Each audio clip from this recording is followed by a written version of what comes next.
Hello friends, मग मजेत आहात ना सगळे। आपण आधी गट्ट्याची भाजी कांदा लसूण न घालता बघितलेली। आता आपण कांदा लसूण घालून करणार आहोत। त्यासाठी अर्धा चमचा जिरे, अर्धा चमचा ओवा घालायचा आहे, अर्धा चमचा धने घालायचे आहेत आणि अर्धा चमचा बडीशोप घालून मसाला तयार करून घ्यायचा आहे। इथं आता गट्टे करण्यासाठी बाउलमध्ये अर्धा कप बेसन घेतलेला आहे, त्यात चवीनुसार मीठ घालायचं आहे आणि आपण मसाला तयार करून घेतला ना तो घालायचा आहे। पाव चमचा हळद घालायचा आहे, 1 चमचा बॅडगी मिरचीचं तिखट आहे, 1 चमचा तूप घालायचं आहे आणि सिक्रेट म्हणजेच आपण यात 1 चमचा तेल घालणार आहे, त्यामुळे गट्टे खूप सॉफ्ट होतात।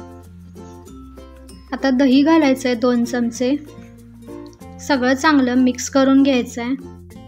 पाणी 2 टेबलस्पूनच लागतं, बघून घालायचं आहे थोडं थोडं।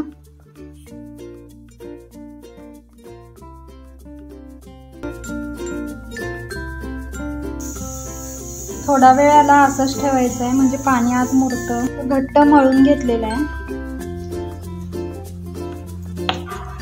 मसळून घ्यायचं असे, म्हणजे गट्टे आपले सॉफ्ट होतात। तर असं करून घ्यायचं आहे।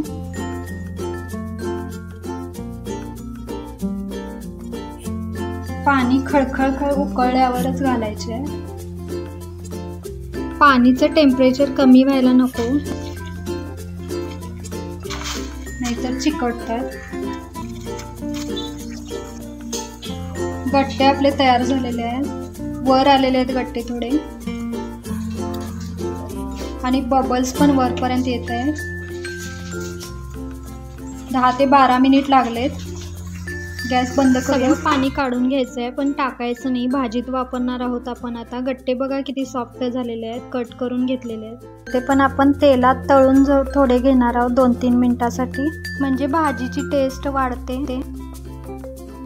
अशा प्रकारे सगळे तळून घेतलेले आहे। आता ग्रेव्हीसाठी आपण टमाटे घेतलेले 2, लसूण घालायचं आहे, हिरवी मिरची घालायची आणि पेस्ट करून घ्यायची आहे। आता दहीची एक पेस्ट करून घेऊया, दही अर्धी वाटी घेतलेलं आहे। आता 3 चमचे तिखट घालायचं आहे, बॅडगी मिरचीचं तिखट आहे, हळद घालायची पाव चमचा, कसुरी मेथी घालायची, 1 चमचा धन्याचं कूट घालून मिक्स करून घ्यायचं आहे। आता तेल घालायचं आहे, आपण मगाशी तळलेलं ना तेच तेल घालायचं आहे आणि 2 कांदे चिरून घेतले, ते चांगले सोनेरी रंगावर भाजून घेतले ना, टमाट्याची पेस्ट केलेली ती घालून मीठ घालायचं आहे, म्हणजे लवकर टमाटे सॉफ्ट होतात। आता सगळं तेल सुटलेलं आहे, बघू शकता तुम्ही। आता आपण दहीचं मिश्रण केलेलं ना ते पण घालायचं आहे, चांगलं मिक्स करून तेल सुटूपर्यंत चांगलं भाजून घ्यायचं आहे। तेल सुटलेलं आहे। आता आपण गट्टेचं पाणी काढून ठेवलेलं ना ते घालून घ्यायचं आहे, टाकायचं नाही ते पाणी। अजून इथं थोडं पाणी घातलेलं आहे, अर्धी वाटी। 1 चमचा साखर घालायची आहे। याला चांगली उकळी आली की आपण गट्टे तळून घेतलेले ना ते सगळे घालून घ्यायचे आहेत आणि चांगलं मिक्स करून घ्यायचं आहे। आता 1 चमचा गरम मसाला घालायचा आहे आणि झाकून ठेवायचं आहे। तर वरून आपण याला फोडणी घालणार आहोत, त्यासाठी 2 चमचे तूप घेतलेलं आहे, हिंग घालायचे, 1 चमचा बडीशोप आणि 1 चमचा जिरे आहेत ते घालून घ्यायचं आहे, 1 चमचा बॅडगी मिरचीचं तिखट आहे। वरून अशी मस्तपैकी फोडणी द्यायची आहे आपण। बघू शकता कलर पण किती मस्त आलेला आहे। मस्त इथं आपली गट्ट्याची भाजी तयार आहे।